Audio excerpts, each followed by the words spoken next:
Okay, I'm running a little late here today, but we'll see if we can get started. I don't know if anybody's in the audience, but yeah, welcome to today's cold calling workshop.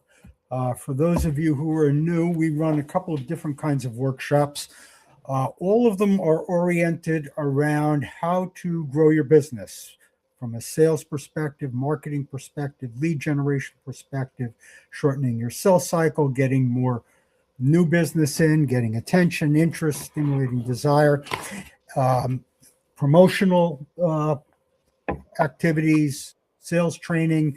Um, so today we're going to go back and talk a little bit about cold calling. I see that somebody, Althea, you joined us. If you want to get some personalized coaching, and that's the other thing I was about to say, is this is a workshop. If nobody clicks in, then I'm just going to go through some material today talking about how to get initial interest.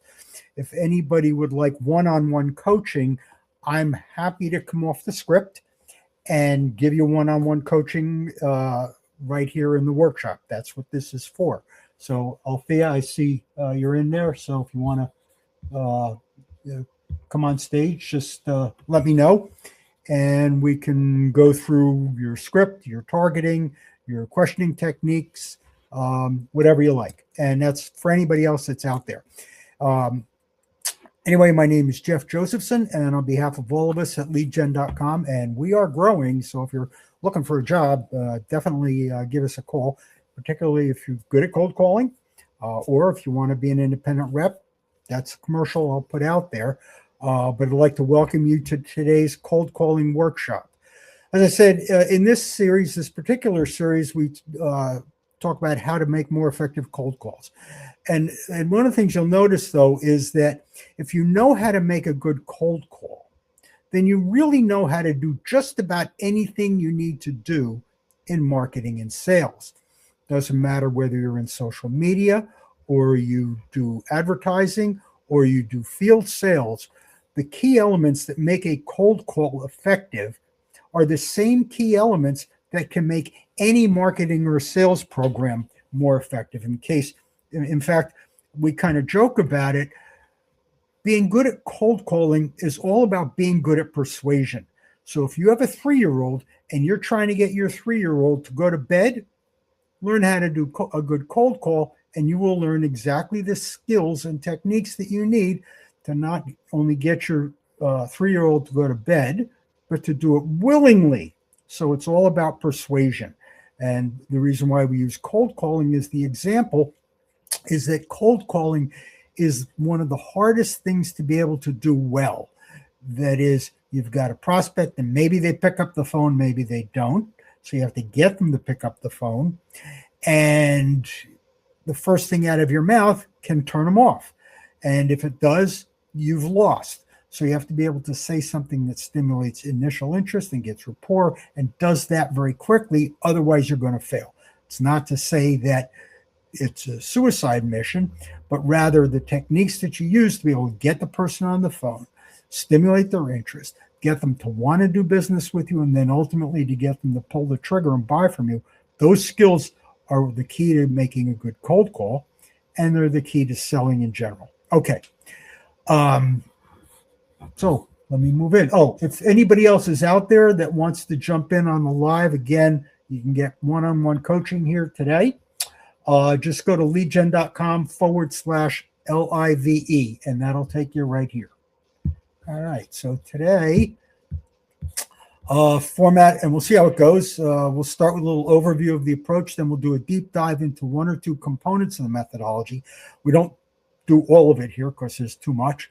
And then we'll answer any questions that anyone has. We can do a little casework. Again, debug your particular call if you want to go over your script or your approach.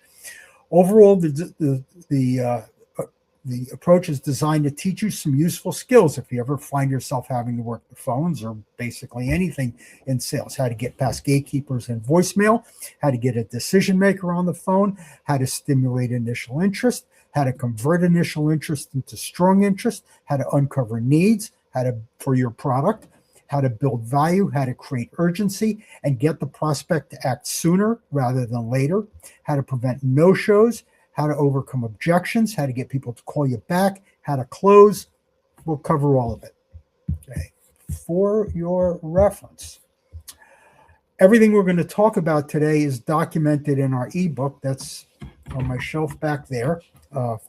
We have 2 books out now, one on lead generation paradigm that you see here, and you can get that at the link leadgen.com/ebook for free.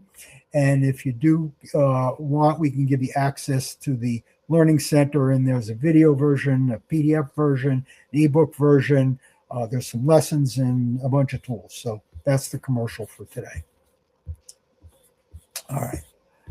As I said, okay, so not surprisingly, cold calling, like sales in general, is all about the art of persuasion, or how to convince somebody to do something that they otherwise weren't going to do, whether that's meet with you or talk to you or buy from you. We're going to focus on the business-to-business application of this because it's just easier in this context. But if you are in the B2C world or B2G world, we can talk about it. But the tools and techniques apply equally, not just to convince a decision maker to grant you an appointment or to get a consumer to buy a particular brand of shampoo, but even if, as I said, you're trying to convince your 3-year-old to go to bed.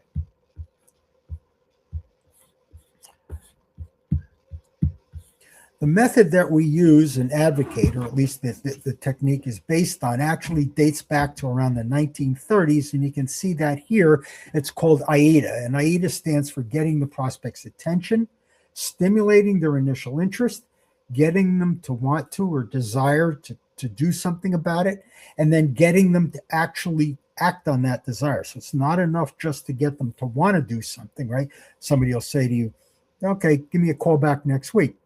That's a postponement objection. You may not think it is, but it's a postponement objection and it's a failure.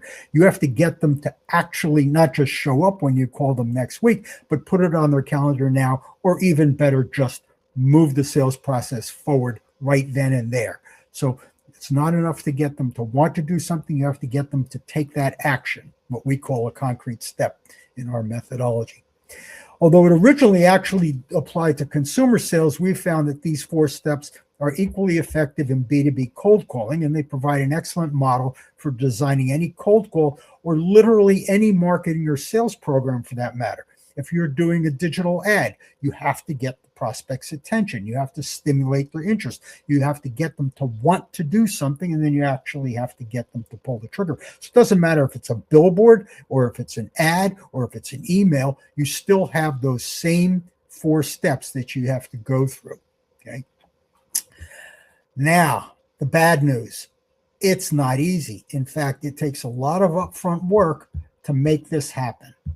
All right. And this gives you an idea of all the piece parts that go into moving people through those 4 steps. And those 4 steps you can see here in green, and I'll get to those in more detail. But what you see here is a flow chart, kind of a 30,000-foot view of how to develop and implement an effective cold call. And again, whether you're talking about cold calling, an email promotion, a billboard, a sales call, a Google ad, they all have the same background work that goes into it. You know, it's funny, I had a discussion with a client the other day, and their web developer was going crazy trying to come up with an effective CTI on their web page, or CTA rather, call to action. And they were playing around with all sorts of mechanisms and button titles and text and imagery that would drive people to click. And what I had to explain to him is that getting somebody to actually click on a link on a page has almost nothing to do with the mechanism that you put on the page. Button label, color choices, A/B testing, it's all nonsense. If you want to get somebody to take an action, it starts way, way back in the process. It starts with setting a strategy in the first place. Okay, so it's a lot of work, but it's doable, and you can win the game. I've made my living doing this. A lot of people make their living doing it this way, but it does take a bit of work. All right, So here's a flow chart, 30,000 foot view. Ironically, it takes a lot of work to design a call that might be over, even if it's successful, in less than 60 seconds. If you think about the billboard example, somebody could drive by a billboard in 10 seconds or 5 seconds, but it still has a job to do. It still has to get their attention, and it still has to trigger some action. So you can imagine the amount of work that it takes to make an effective pitch with such brevity. Anyway, probably a little bit more than you expected, but unfortunately getting past gatekeepers, uncovering needs, stimulating interest, and closing on an appointment, for example, that's likely to close successfully, quickly, and profitably turns out to be a pretty complex process. Everybody thinks that they can make a good cold call just by being a nice person and having the gift of gab. You cannot make a living that way, or at least I should say, not very efficiently. And you're limiting your career options if you're getting by on personality alone. Now, it may be that you can make a good living selling where personality matters, but if you want to sell things that aren't personally amenable to you, or you have you don't feel comfortable with, that's not a professional. That's just somebody trading on their smile. This is where you have to make a living and sell against competition, or sell against an incipient need that just hasn't come to the surface. Okay, so now let's cover this high-level view in other we'll cover the high-level view in other details, but I want to note the AIDA concept is built right into the model. You can see it in green. If you can't see it, we have to get the prospect's attention. That's that first green diamond. We have to stimulate their interest. Then we have to get them to want to talk, meet, or buy. If it's an appointment setting call, obviously to talk and meet. And then we have to get them to pull the trigger and actually do it. If you think about it, again, those are the same challenges you have on any sales call. But the step we're going to focus on today is this one. And in red, we're going to cover the question of how to stimulate initial interest, which you do by writing one or more interest-creating remarks, or also, depending on your sales training program, what's also known as an initial benefit statement. Now, I absolutely understand that the problem you may have is that they hang up on you before you get to say anything, or you have trouble just getting them on the phone. But when we're talking about cold calling, the best place to start is right here. That is, if you don't have something interesting and compelling to say, assuming you have the opportunity to say it, it won't matter that you got them on the phone. So how can you find something that you can say maybe in 5 seconds that stimulates their interest? And that's a key, right? So let me jump ahead a little bit. One of the most important things about stimulating interest is not to say who you are and what you do, but what you say should reflect an underlying need that that prospect has that's already in their head that you want to trigger to come to the surface. And we'll talk about that, but that's kind of a peek ahead. Anyway, until and unless you can write some good interest-creating remarks, which are based on your value proposition, you've really got nothing to work with, and you might as well not pick up the phone. Okay, so. Okay. For reference, we're not going to go into the call flow from the caller's perspective. That's what you see here. We're stepping back a little to look at that big picture, but if you have questions about what the details of a good opening are, or how to ask good questions, and those are two really important components of a good call. A lot of people will say that objections handling is also important. We don't believe in objections handling. We believe in objections avoidance. Those things are covered in other workshops. All right, so anyway, let's get back to the issue of how do you stimulate initial interest? How do you grab them so they're going to want to stay on the phone? Okay. The issue that we're dealing with when it comes to stimulating initial interest, right? You say, hello, how are you? You get them to say, all right, what is it you want, right? So you at least get them to the point of being able to say something. Right? So the issue that you're dealing with when you first get the opportunity to say something substantive besides how's the weather where you are is that they always have 3 questions in their mind when they pick up the phone. And these three questions are here. Who are you? What do you want? And why should I care? Now, the first two are easy, although some people feel compelled to lie about the second one. They say things like, I'm not calling to sell you anything. Don't lie. It's never worth it. It's perfectly, you don't have to necessarily say I'm calling to sell you something, but you can give a better reason than a lie for what do you want. Obviously, who you are is you identify yourself by name and the company that you're calling from. And most people will give you the chance to call. And the what do you want we'll get to in another question, in another workshop. But the really difficult trigger is no matter what you say on the when you identify yourselves, is in the back of their mind, they're thinking, why on earth should I care? Why should I take my time and listen to this person? And it trips up almost everyone who's making cold calls. I probably get a dozen cold calls a week. And I can't tell you how many times I just sit there and listen to somebody say something that is so irrelevant to me. I mean, I tune out because they've not given me a reason to care, but it must be some kind of a mystery in sales training that people should call up and tell me what they do, as if I should care what they do. I don't, right? And if you call somebody up on the phone and the first thing out of your mouth is you tell them what you do, I guarantee you they're tuning it out because they don't care what you do. You may think they care, you may care what you do, but I can tell you from tens of thousands of phone calls, they don't care. You have to give them a reason to care. You have to talk to them about something that they care about. Now, obviously, if you're able to talk to them about something that they already care about, because you know from either market research or making a decent inference, you're ahead of the game. So let's look at how to get people to care. Oh, I already talked about this. Just to be clear, nobody cares about what you do. Nobody cares about what you're selling. For the most part, the only thing they care about initially is either what they were working on or doing at the moment they picked up the phone, which they probably think they did by mistake, or they're on some kind of mental break and they have a morbid curiosity about who's calling, so that if they want, they can have some fun shutting you down with as much prejudice as possible. I'll tell a quick funny story. 30 years ago, I was working for Western Electric and Bell Labs. That's the manufacturing division and the research division of the old AT&T Bell Telephone Company.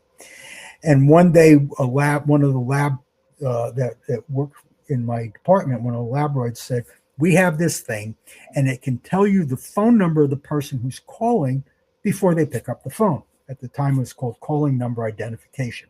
And they could not get funding to develop this thing, use a technology called Signaling System 7. And in the analog world of the old Bell system, everybody assumed, and when I say everybody, I was a little peon back then, but everybody from managers right up to the board of directors believed when the phone rang, you picked it up. And nobody would care to know who was on the phone, who was calling before they picked it up. Well, I came from out of the company. I actually came out of IBM. And when I heard that they had this technology, I thought, gee, this would be a great thing. So I did some market research and I asked a whole bunch of people, would you like to know who was calling when the phone was ringing, not after you picked it up? And every single one of them said yes. So I had to take that research to management and convince them to fund what became calling number identification, actually became ISDN later on, right? But if you can imagine that the people in that market research study were very, very concerned about who's calling. I don't want to pick up the phone if I don't know who's calling, or I don't want to pick up the phone if I know who's calling and I don't want to talk to them. In any event, getting back to the question of why should I care? Nobody cares what you do. Nobody really cares who you are. Nobody cares what you're selling. Initially, they only care about their own needs, goals, and concerns. So that's what you need to be thinking of when you're developing your initial benefit statement. And your job is to find a correlation or something about your offering that taps into something that they care about. Otherwise, they're not going to want to stay on the phone. On the other hand, if you can tap into something that they care about in your initial benefit statement, you are much more likely to stimulate their initial interest. they're much more likely to stay on the phone, and they're much more likely to be engaged and interested in what you have to say. This is an old axiom of sales. Okay, you may have heard the adage that nobody needs a drill. They need a hole. They may need a piece of furniture to be fixed. They may need to hang a picture, or they may need a cavity to be filled in their mouth if it's a dentist drill. But the drill is a tool. Their need is whatever it is that the drill does for them. Like, I have a toothache, right? You don't need a drill. You need the cavity filled, and the tool is what the dentists use to fill that cavity for them. The same holds for your product or service. If you're talking about your product and not its benefits or the underlying needs and problems that justify its purchase, you're wasting your breath. And in that initial benefit statement, if you're talking about your product or service and not talking about the benefit of that product or the problem that it solves, they're going to hang up on you. Okay? If somebody called me up and said, "Hi, my name is Jeff Josephson, and we sell drills," I'm hanging up on them. On the other hand, if they called me up and said, "Hi, my name is Jeff Josephson, and we fix toothaches," given the fact that I have a toothache today, you got my interest. Otherwise, you're asking to fail. Keep that in mind. Look at your own script and say if you're selling drills, you're going to fail. All right. So let's talk about value propositions. The way you come up with something to say that is likely to connect with a prospect's needs is to start by writing a few case histories with the goal of understanding exactly what needs were solved by your product, by real customers, and what value your customers got by doing business with you. If you don't have any case histories because you're new in business, you can base them on use cases for the product. If you don't have any case histories because you don't know how to write them, we can show you how briefly in a minute. And we can do that in more depth in another session. It's also in the book. And actually, we have a page on our website, leadgen.com/CH, where we have a little bit of a cheat sheet on how to write case histories. But the key is that case histories give you the opportunity to discover what needs people had that motivated them to be interested in your product or buy your product. And those are the things that you want to be talking about when you construct an initial benefit statement. So if you have a case history about somebody who had a toothache, that's a lot better than a case history about someone who bought a drill. Much more compelling. One thing I need to mention before I go on.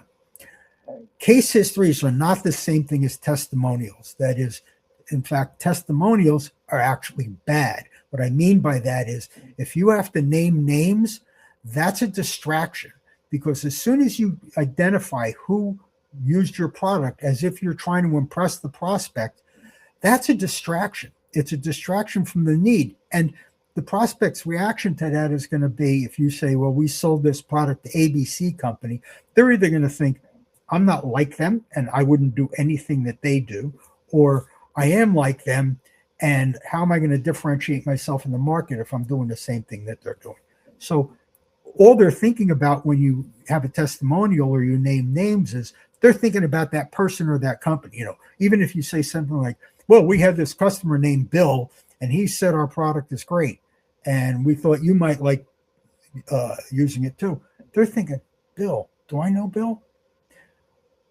Similar kind of thing when somebody calls up and wants to come and take a look at your roof, right? They say, "We just fixed Harry's roof down the street." I'm thinking, I don't know Harry, and the only people I can think of have lousy roofs. I don't want to talk to you. Bad move. Testimonials takes away from your credibility, and they take away from the prospect's focus on their needs, pains, problems, and unmet goals. Okay. Case histories are, and again, we're talking about how do you come up with a good initial benefit statement. You write case histories. And here's the format. Case histories are like bedtime stories. And what you see here is a basic outline for writing one.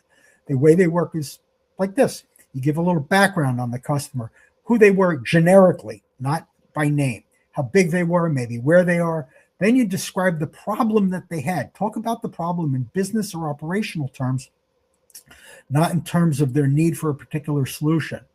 A lot of businesses overhype their solution when the prospect doesn't even know they have a problem. That's a death wish. Then describe the consequences of your customer prospect not solving the problem. Describe the pain. Who does it impact? How does it affect them? What does it cost? And how do those costs increase over time? When you're writing a case history, really pick at the scab. Really spend time understanding the fundamental need that that prospect had before they came to you. What did it cost them? Who did it affect? What operations did it impact?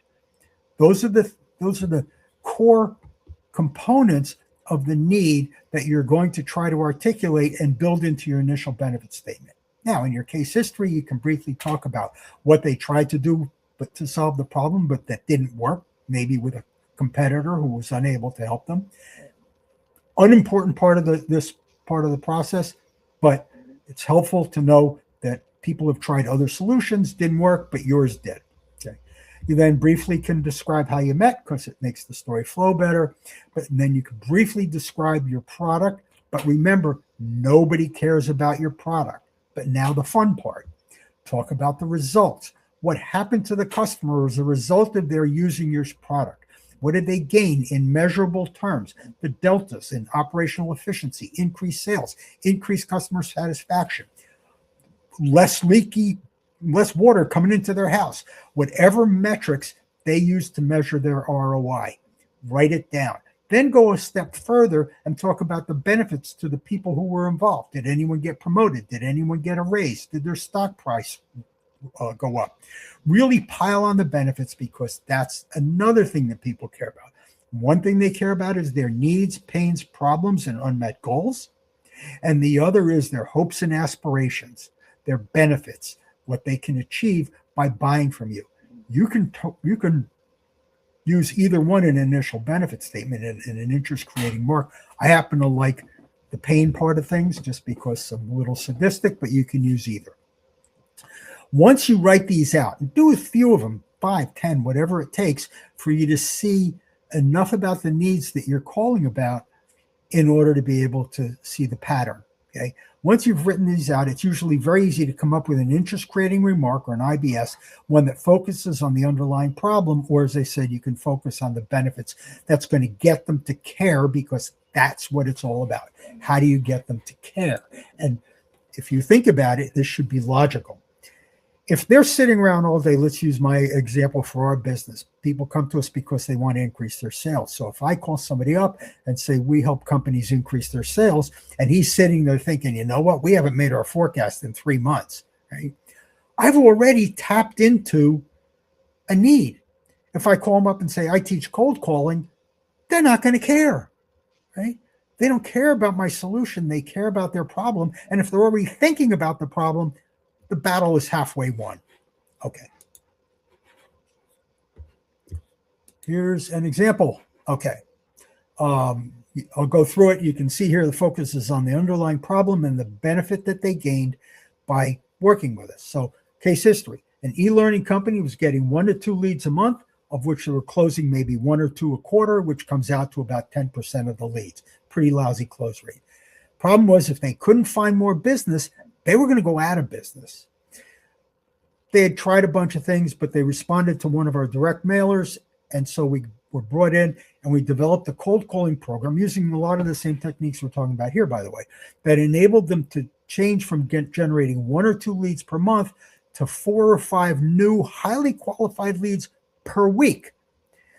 25% of which closed at double their traditional prices. So instead of closing 1 or 2 a quarter, 25% of 20 or about 5 a month were closing and their close rate doubled. That's a huge increase as a result of the sales training that we gave them. Not bad, right? But that's a big difference from they were going to go out of business because they didn't have enough leads, their close rate was low, and their sales cycle was too long. Okay.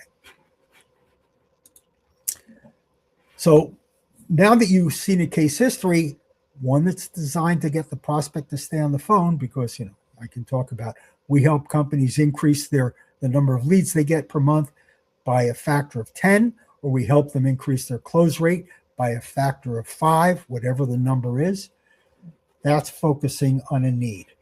Oh, here it is. Initial benefit statement. We help clients develop and implement cold calling programs that typically increase the number of qualified leads that they get by a factor of 10. Now, note that I glossed over the what we do, had to do it, but I slowed down when I was talking about increase the number of qualified leads that they get by a factor of 10, because I want them to hear that part. And that typically close at a rate that's 400% of what they traditionally get. Now he's thinking our close rate's bad. That's the benefit part of it, right? Their close rate that these guys can give me is 4 times what I'm normally getting, right? Because that's what he's hearing, right? And then I'd say, and they often close faster and at a higher price than what most companies are used to. Now I've tapped into a whole bunch of needs that this person has. If you heard this, and this is the key question for those of you who are on the call here, if you heard this, would you be intrigued enough to stay on the phone for a moment? Here's the kicker. If you were a vice president of sales and you ignored this, and then we called your CEO and told him, we've been trying to get you on the phone to tell you about the opportunity that we present to increase your lead production by a factor of 10, increase your close rate by a factor of 4, and shorten your sales cycle by half. How long do you think that VP of sales would keep his job? Now, do I believe in playing dirty like that? I absolutely do. Now, if I called people up and I said, we sell cold calling, and the guy says, not interested, and then I call his boss, right, VP of sales, right, and then I call the CEO and I say, we sell cold calling, and your VP of sales ignored my call, he's going to say, yeah, I understand why. We don't need cold calling. On the other hand, if my initial benefit statement was around a 10-fold increase in lead production, a 4-fold increase in close rate, and a halving of sales cycle, and the VP of sales ignored it, and I went to the CEO and I said, your VP of sales wouldn't even give me the time of day, wouldn't even talk to me. And this was what I was calling him about. He's going to get fired. And by the way, I've seen this happen many times. And you can do that, right? If you're presenting a value proposition that's that compelling, and someone who really ought to care doesn't even give you the opportunity to talk about it, feel free to go to his boss. You're in sales. You can talk to anybody you want. Love that. Learn that at IBM. Okay. I hope you're having fun. In short, it's all about the needs, their problems in particular, and the benefits they get from solving them with your help. So you want to understand what needs your product or service addresses. If you don't understand it in terms of the problem, not in terms of your solution, write it down. Define the need in operational and productivity or emotional terms or economic terms, whatever terms you need to, write it down, define it, fill it out. That's an interesting part of the problem when you're doing cold calling, is to set aside your product and just look for problems that you can solve. We talk about this in another workshop, but it makes a lot of sense in this context, right? If you spend your time looking for problems that you can solve, you're much more likely to get the lead than if you're spending your time trying to convince people to let you talk about their product when they don't even know they have a need. Okay. So focus on their needs and the benefits of solving them. Okay. Questions? We're a little past 4:30. If anybody wants to jump in and do some debugging, or no, I see a note in chat here. I help funeral homes support families who are overwhelmed and short on time by taking the obituary design off their plate. Oh, yeah. I wanted to talk to you. I saw a note that so families feel taken care of. Your team isn't carrying the extra pressure.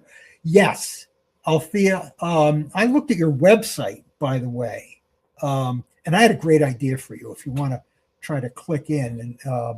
But I help funeral homes support families who are overwhelmed. I wouldn't say short on time. Don't think that's the issue. I do think the emotional burden is the fundamental need. And I think you've got not just that market to work with, but I would go Rainbow Bridge, by the way. I think there's more money for you and more opportunity and an easier sell if you feel like doing this for people who own pets. Just a thought. Okay.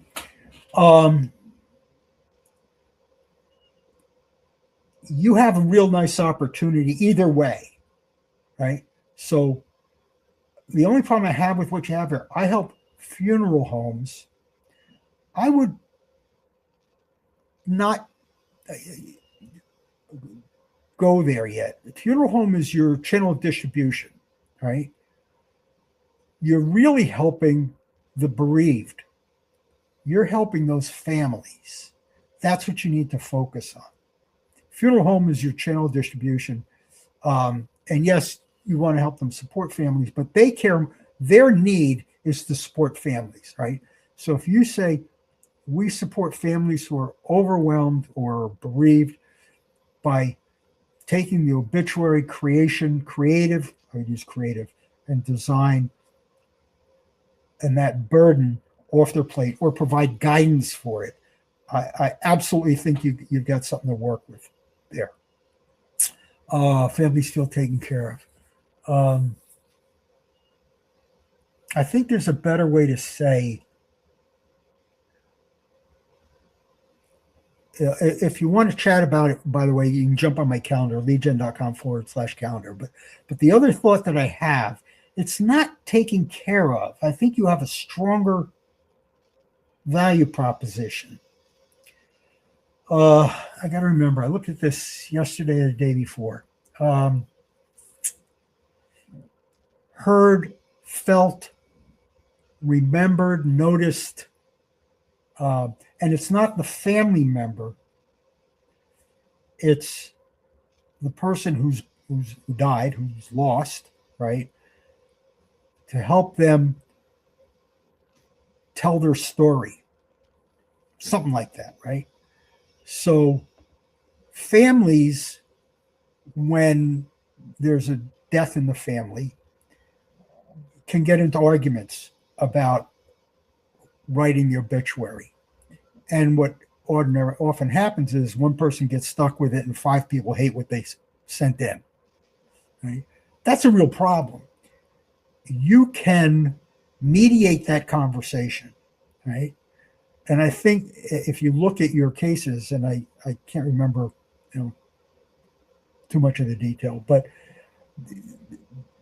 by mediating that problem, you make funeral arrangements a non-contentious activity, right? You become the glue that holds that family together. So you have a lot to work with, and I would definitely push those buttons, right? But you're thinking along the right lines here. Overwhelmed, short on time, right? And it's not just the design, right? It's the verbiage, right? What's the message? What's the story people want to tell in the funeral? If you have other comments, if you're still there, Althea, if you want to talk about it, jump in. But I think you're in the right direction. Keep going in that direction. Oh, and pets. People get crazy emotional about the death of a pet, and I think there's a potentially bigger market for you there. Just a thought. So, anybody else want to jump in? I don't know if that helps, Althea, but feel free to click in and we can talk, or if anybody else does. But that's a good illustration of getting at the need, right? So what's the need, Althea, in your case? Is People are overwhelmed. People are hurting. They're grieving. And yes, they want to remember, but it's like the five blind guys and the elephant. Everybody looks at it a different way. So how do you get five people to agree on what an obituary should look like? You can be the glue that gathers those ideas and brings people together, giving them something meaningful. Cool. Oh, I can't hear you. Let me see if I can. I don't see a. You're not muted. Nope. Okay. Sorry. I don't know why I can't hear you. But get on my calendar, leadgen.com/calendar, and we can talk about it. Okay? And anybody else who wants help. I love what you've done, by the way, Alfia, and keep it up. There's some, we'll download the book at leadgen.com/ebook. And there's a whole bunch of tools in there that you can use. Also in the Learning Center, there's a couple of tools to help you write case histories. Cool. I look forward to talking to you. And anybody else who wants help, I'll hang around for a few minutes.